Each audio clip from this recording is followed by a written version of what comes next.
Welcome. Good morning my dear student. આપણે હવે પ્રકરણ નંબર 6 માં ગયા લેક્ચરમાં કન્સિડરેશન ઓફ એનર્જી એટલે કે ઉર્જાની વિચારણા કરી હતી અને ઉર્જા સંરક્ષણનો નિયમ સમજેલા. ગતિકી ઈએમએફ કેવી રીતે ઉદ્ભવે અથવા ઉદ્ભવવા પાછળનું કારણ એની વાત કરી હતી આપણે. અને એક સૂક્ષ્મ એવા ટોપિક એડી પ્રવાહની વાત કરી હતી. પછી આપણે લેવાના હતા આગળ, અટક્યા એની પાછળનું કારણ શું હતું કે આત્મપ્રેરણ અને પછી અનન્ય પ્રેરણ. આ બંને પ્રેરણ એકબીજા સાથે રિલેટેડ છે. એ રિલેટેડ ટોપિકમાં આપણે ટુકડા કરવા માંગતા નહોતા, બરાબર? એટલે આપણે રિલેટેડ ટોપિકને આપણે કમ્બાઇનલી ભણીશું, બરાબર? ચલો, ટાઈમ બગાડ્યા વગર સૌથી પહેલા આપણે વાત કરીએ પ્રેરણ. પ્રેરણ એટલે આપણે એને કહીશું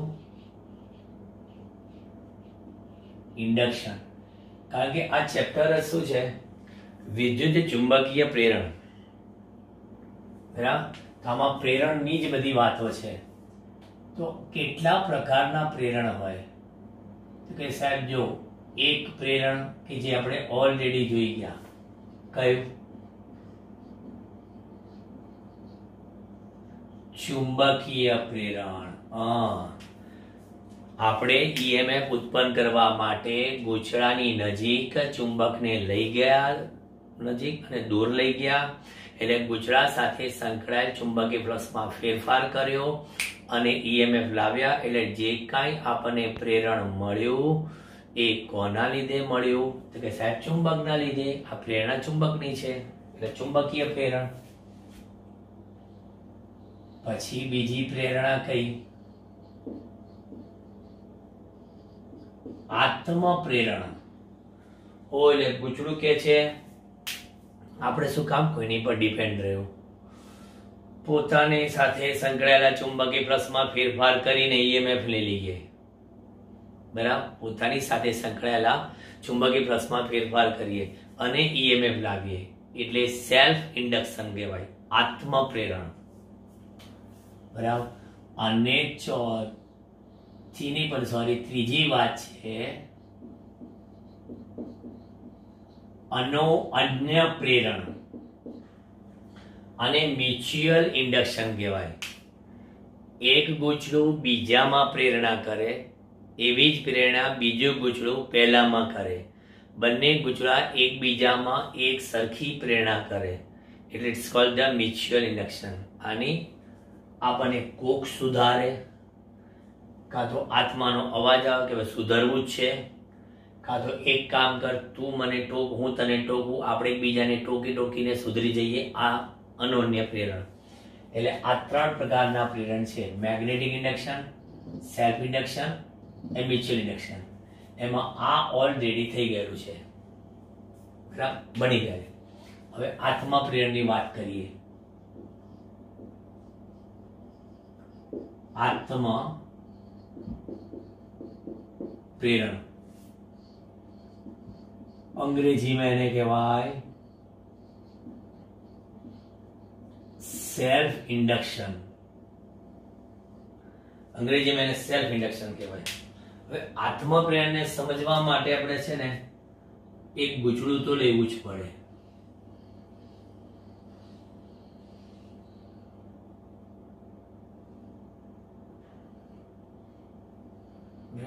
આ ગૂંચળામાં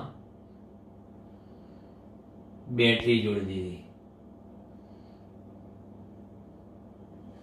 ગૂંચળામાં બેટરી જોડી દીધી. હવે શું થશે? બેટરી જોડશો એટલે પ્રવાહ પસાર થશે. એટલે પ્રવાહ પસાર થશે તો ગૂંચળાની પોતાની સાથે સંકળાયેલા ગૂંચળાની પોતાની સાથે શું સંકળાશે? ચુંબકીય ફ્લક્સ સંકળાશે. જો આ રીતના. હજી મેં ક્યાંય પેલી ડિરેક્શન બતાવી નથી, તમે એ વસ્તુ જોજો ખાસ. કારણ કે પ્રવાહ બતાવીશ પછી કયો છેડો ઉત્તર છે, કયો છેડો દક્ષિણ છે એ જોઈશું આપણે, બરાબર. પછી બીજી બધી વાત, આ નેગેટિવ પોઝિટિવ, આ પ્રવાહ I પસાર કર્યો,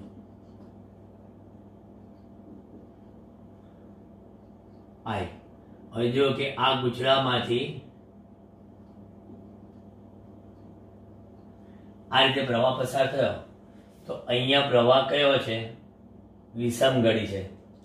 વિષમગળી છે એટલે એનો આ છેડો શું બને છે, આ છેડો એનો નોર્થ બને છે અને આ છેડો એનો સાઉથ બને છે. હવે નોર્થ અને સાઉથ જો ખબર પડી ગઈ આપણને, બસ તો બધી કે અહીંયા આગળ ક્ષેત્ર રેખાઓ બધી ઉદ્ભવતી, અહીંયા આગળ દાખલ થતી અને આ બધી S થી અંદર તરફ જતી. ઓકે, આ માત્ર સાદી વાત કરી કે ગુછડામાંથી વીજ પ્રવાહ પસાર કરવામાં આવે તો ગુછડું પોતે ચુંબક તરીકે વર્તે, ગુછડું પોતે ચુંબક તરીકે વર્તે, તેની પોતાની સાથે ચુંબકીય ફ્લક્સ સંકળાય. પરંતુ મેં હવે અહીંયા આગળ કંઈક એવી યોજના કરી છે. હવે પૂછો છો શું યોજના કરું છું કે સાહેબ એક કામ કરો,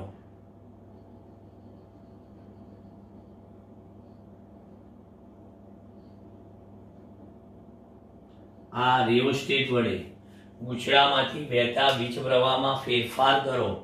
હવે ગુછડામાંથી વહેતા વીજ પ્રવાહમાં ફેરફાર કરીએ ને તો શું થાય, ગુછડાની પોતાની સાથે સંકળાયેલા ચુંબકીય ફ્લક્સમાં પાછો એક વધારાનો ફેરફાર મળે. જો એક વધારાનું આ રીતના શું તમને મળે, ગુછડાની પોતાની સાથે જ ચુંબકીય ફ્લક્સમાં ફેરફાર થાય.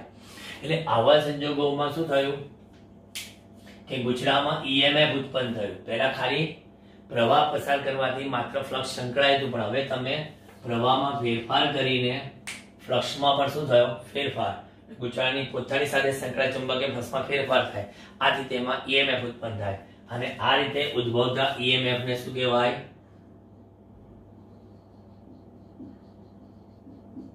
આત્મા પ્રેરિત EMF. આ ઉદ્ભવતા EMF ને આત્મા પ્રેરિત EMF કહેવાય. અને આ જે ઘટના બની એને તો કે જેને આત્મા પ્રેરણ કહેવાય. જો હું વાક્ય રચના બોલી જઉં છું, મેં પહેલા કીધું લખાણ બધું આમાં લખાશે નહીં.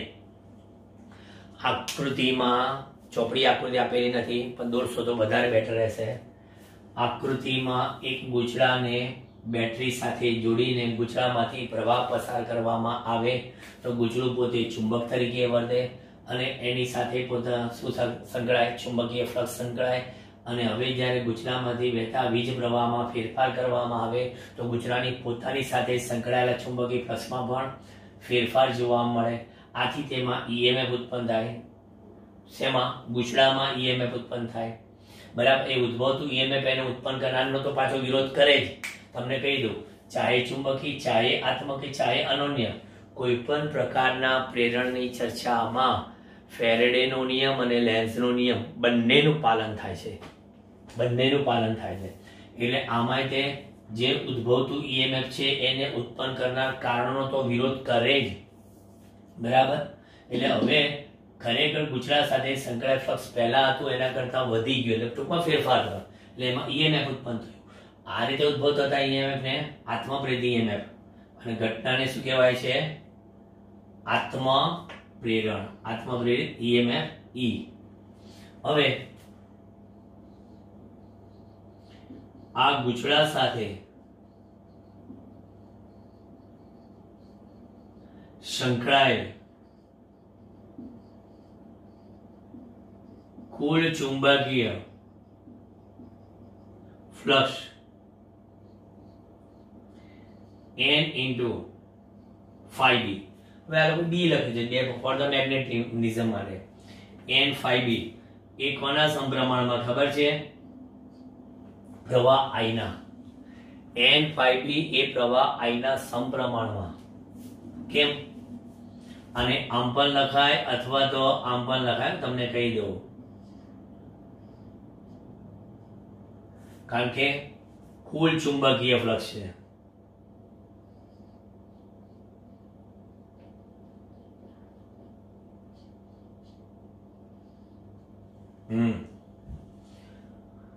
કાં તો n5b લખો કાં તો 5b લખો, બોથ આર ધી સેમ. આ સ્મોલ ફાઈ લખ્યો છે, આ કેપિટલ ફાઈ લખ્યો છે. સપ્રમાણતા દૂર કરશો એટલે શું મૂકશો? અચળાંક li, જ્યાં તમે કેપિટલ L ને શું કરશો? જ્યાં L બરાબર ગૂંચળાના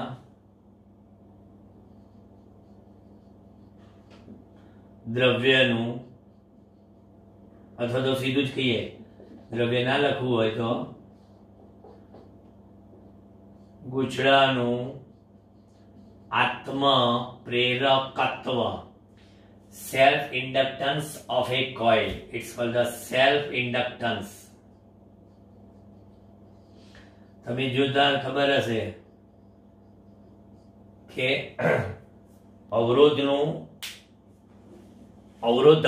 અવરોધ હોય, રેઝિસ્ટરનો રેઝિસ્ટન્સ હોય, કેપેસિટરનું કેપેસિટન્સ હોય, તેમ ઇન્ડક્ટરનું ઇન્ડક્ટન્સ હોય. પણ અહીંયા ગૂંચળાનું આત્મપ્રેરકત્વ થયું. હવે ગૂંચળાનું આત્મપ્રેરકત્વ થયું તો તમે કહી દો કે માટે L બરાબર શું? n5b/i.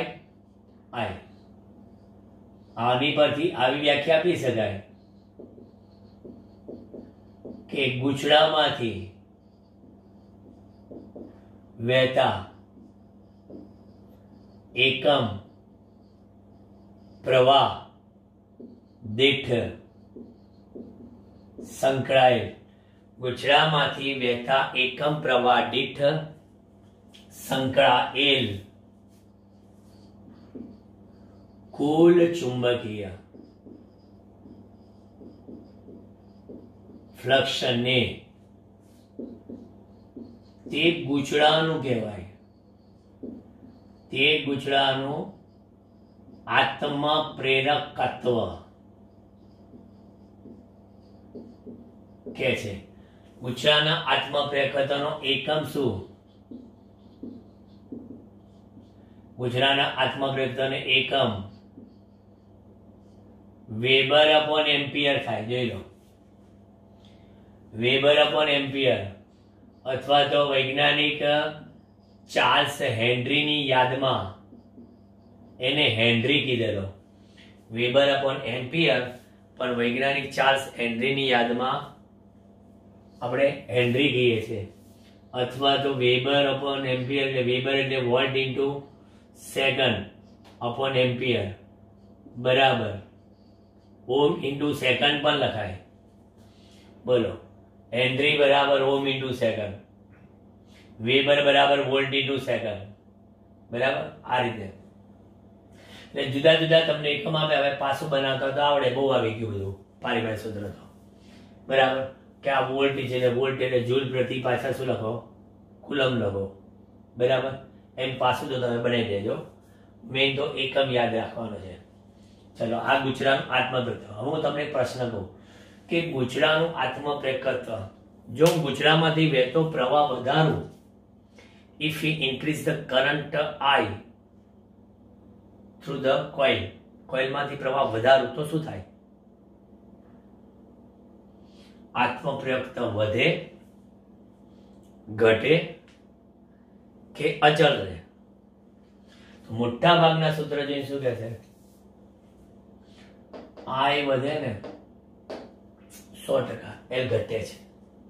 ના, સ્પષ્ટ અને સ્પષ્ટ કહ્યું તમને અહીંયા આગળ રેડ પેન થી કે ગૂંચળાનું આત્મ પ્રેરકત્વ કેપિટલ L એ ગૂંચળામાંથી વહેતા પ્રવાહ I પર કદાપી આધાર રાખતું નથી. કેમ? શું ખબર છે? I વધે તો જોડે n5 વધે ને, I વધે તો જોડે n5 વધે ને, this વધે, ઓહો તો ગુણોત્તર કેવો રહે? અચલ રહે. પણ એટલું કહી શકીએ છીએ અહીંયા આગળ કે ગૂંચળાનું આત્મ પ્રેરકત્વ કેપિટલ L આધારિત છે. નંબર 1, ગૂંચળાના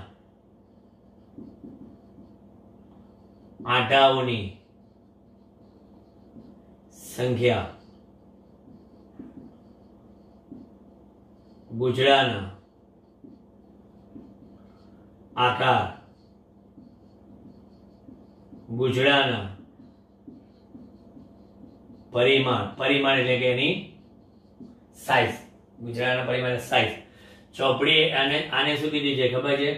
આ જે આકાર, આંટાઓની સંખ્યા અને પરિમાણ એટલે આખી શું થઈ ગઈ ખબર છે? આ એની આખી ભૂમિતિ થઈ ગઈ, ગૂંચળાની ભૂમિતિ પર. અને ચોથી, ગૂંચળા સાથે સંકળાયેલ ચુંબકીય ફ્લક્સ કયા માધ્યમમાં પ્રવર્તે છે તેની પર પણ, એટલે કે માધ્યમની પરમિએબિલિટી પર. બરાબર? માધ્યમની પરમિએબિલિટી. જો ગૂંચળાને નરમ લોખંડના ગર્ભ પર અલગ કરીને વીંટાળીએ ને, ગૂંચળાને નરમ લોખંડના ગર્ભ પર અલગ કરીને વીંટાળવામાં આવે તો કહે છે કે આત્મ પ્રેરકત્વનું મૂલ્ય ઘણું જ વધી જાય છે, ઘણું જ વધી જાય. એટલે કીધું માધ્યમની જાદુ પર. આ ચોપડીમાં આ વાક્ય નથી લખ્યું આકાર પરિમાણ, એ લોકોએ લખ્યું છે કે ગૂંચળાની ભૂમિતિ, જ્યોમેટ્રી એની, બોલો, shape, length, arches, it's called the geometry. પણ જ્યોમેટ્રી કરતા મારી રીતે વધારે પ્રોપર આ છે. ઓકે, ચાલો. એટલે આ તમને આત્મપ્રેરણની સમજૂતી મેં આપી. બરાબર? હજી આપણે આગળ જઈએ.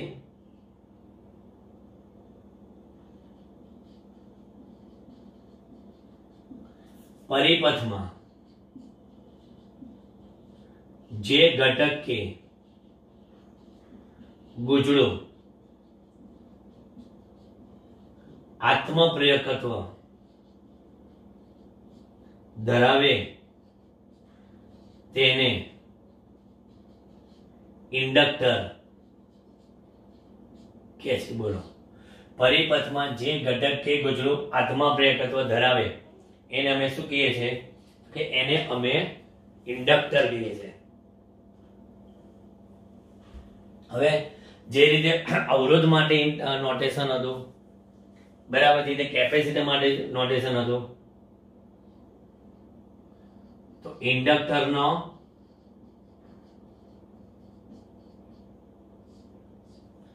પરિપથ સંકેત કેવો છે? ઇન્ડક્ટરનો પરિપથ સંકેત આવો હોય, પ્લસ માઇનસ નહીં લખાઈ ગયું, એમ ઉપર એલ.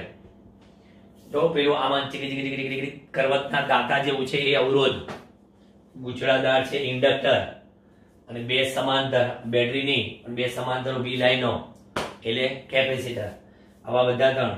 હજુ લાગે ઇન્ડક્ટર ક્લિયર કરી નાખ્યું આપણે, કેપેસિટર ક્લિયર થઈ ગયું, રેઝિસ્ટર ક્લિયર થઈ ગયું, અને ત્રણે ભેગા થઈને આવશે આના પછીના પાઠમાં ધૂમ મચાવવા LCR એસી શ્રેણી પરિપથોની ચર્ચા.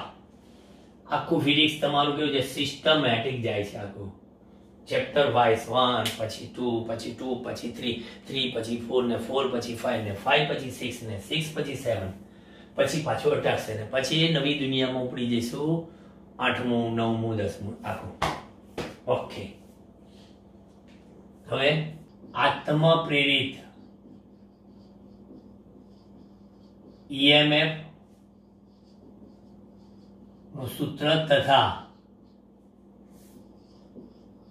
ઇન્ડક્ટરમાં સંગ્રહિત ચુંબકીય સ્થિતિ ઊર્જાનું સૂત્ર તારો. બરાબર, જોઈએ અહીં સુધી આપણે વાત કરી હતી ઇન્ડક્ટરની. હવે પાછા આગળ વધીએ. n phi d બરાબર શું? એ li. બંને બાજુ વિકલન કરીએ તો d by dt. બરાબર, d by dt of n phi b l into di by dt. આપણે કહીએ છીએ કે આત્મા પ્રેરણના કિસ્સામાં કે ચુંબકીય પ્રેરણના કિસ્સામાં કે અનન્ય પ્રેરણના કિસ્સામાં ફેરેડેનો નિયમ અને લેન્ઝનો નિયમ પડાય છે કે આ d by dt of n phi બરાબર -e l into di by dt માટે e equal to -l di by dt, જ્યાં e બરાબર ને કહેવાય છે પરિપથનું આત્મપ્રેરિત EMF,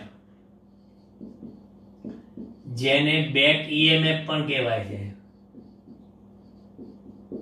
કેમ બેક EMF? કારણ કે આ EMF પરિપથમાંથી વહેતા કોઈ પણ ફેરફારનો વિરોધ કરે એ પ્રકારનું હોય છે. એ તો સીધી જ વાત છે. જે મળે છે તે ઉત્પન્ન કરનાર કારણનો વિરોધ કરે તે પ્રકારનું જ હોય આ EMF. બરાબર, એટલે આ જે સપ્રમાણ અચળાંક છે એટલે માટે અત્રે L એ યંત્રશાસ્ત્રના જડત્વ m જેવી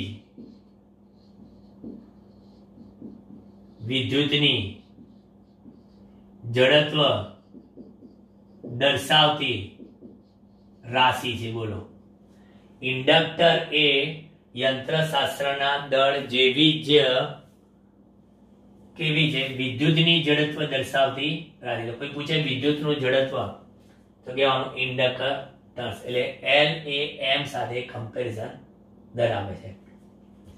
હવે આપણે એક કામ કરીએ. હવે આપણે જોઈએ છે કયું સૂત્ર? ચુંબકીય સ્થિતિ ઊર્જાનું સૂત્ર. કોઈ ક્ષણે I પ્રવાહ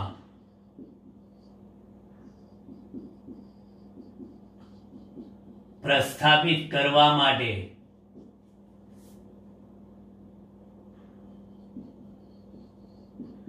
કાર્યનો દર કેટલો? dw by dt equal to આ EMF ગુણ્યા પ્રવાહ I. કારણ કે તમારે હવે પ્રવાહ I પ્રસ્થાપિત કરવો હશે તો તમારે કાર્ય કરવું પડશે, અને જ્યારે કાર્ય કરશો ત્યારે કાર્ય જેટલી ઊર્જા મળશે ને એ ઊર્જા ચુંબકીય સ્થિતિ ઊર્જા રૂપે સંગ્રહિત પામશે. એટલે કોઈ એક ક્ષણે I પ્રવાહ મારે પ્રસ્થાપિત કરવા માટે કાર્યનો દર કેટલો છે કે dw by dt equal to EI. તો therefore dw by dt અને આ એટલે કયા? તો અત્યારે અહીંયા આગળ I એટલે મારી પાસે છે માઈનસ નહીં લઈ લે, હવે નિશાની નથી લેવાની, મેગ્નીટ્યુડ લેવાનું છે. ઓકે, L પણ પ્રવાહ di by dt લખવાનું કે કોઈ એક ક્ષણે I ની વાત છે. બરાબર, એટલે L into di by dt અને પાછું પેલું રહ્યું ને I તો ભૂલાઈ ગઈ કેમ જાય? હા, Li di by dt. તો પછી dw બરાબર કેટલું? Li di. તો માટે કુલ કાર્ય બરાબર સંગ્રહિત ચુંબકીય સ્થિતિ ઊર્જા W બરાબર U બરાબર integration dw L bar integration I di. પણ પ્રવાહ ક્યાંથી ક્યાં પ્રસ્થાપિત કરો છો? 0 થી ફરી પાછો I, 0 થી ફરી પાછો મારે I જોઈએ છે. 0 થી IDI તો U બરાબર L I નું સંકલન I² બાય 2 ઉપલી સીમા નીચલી સીમા L I² બાય 2 -0 તો શું આવ્યું સૂત્ર U બરાબર 1/2 Li². આ ચુંબકીય સ્થિતિ ઉર્જા આવી કેપેસિટરમાં 1/2 CV², બરાબર, કેપેસિટરમાં 1/2 CV², અહીં 1/2 Li².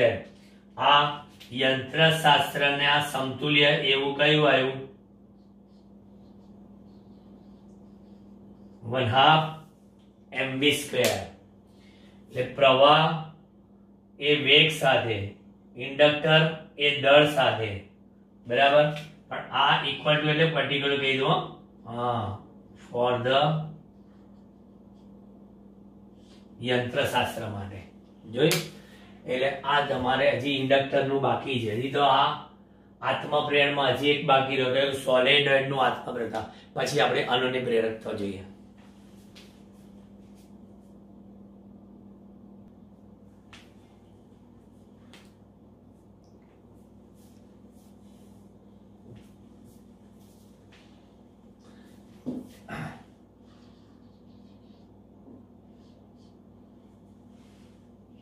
સોલેનોઇડ નું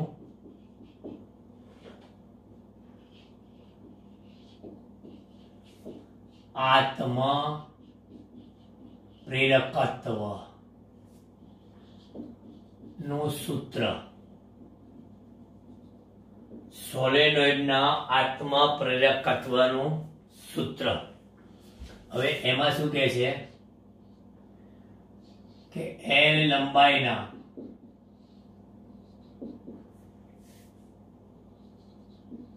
અને એકમ લંબાઈ દીઠ n આટા ધરાવતા L લંબાઈના એકમ લંબાઈ દીઠ n આટા ધરાવતા સ્મોલ r ત્રિજ્યાના I પ્રવાહ ધારિત સોલેનોઇડ ધ્યાનમાં લેતા, બરાબર. અહીં આગળ એક કન્ડિશન છે કે L is very much greater than small r. એટલે સ્વાભાવિક છે કે આ સોલેનોઇડ કેવું કહેવાય, અતિ લાંબુ સોલેનોઇડ. અહીંયા આગળ અતિ લાંબા સોલેનોઇડ ની અક્ષમાં, અતિ લાંબા સોલેનોઇડ ની અક્ષમાં ઉદ્ભવતું ચુંબકીય ક્ષેત્ર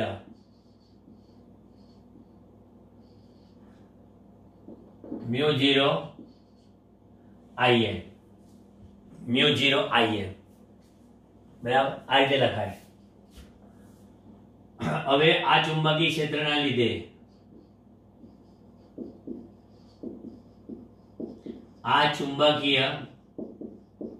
ક્ષેત્રના લીધે સંકળાયેલ ચુંબકીય ફલકસ કેટલું તો કહે છે કે n into phi b બરાબર કેટલું. હવે એકમ આપણે કુલ આટાને ધ્યાનમાં લો, અહીંયા ધારો કે તો આપણે ફ્લક્સમાં આપણે NAB લખીએ છીએ, બરાબર.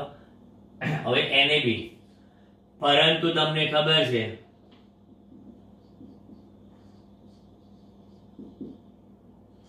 કે એકમ લંબાઈ દીઠ આપણે કેટલા આંટા કીધા, તમે n આંટા,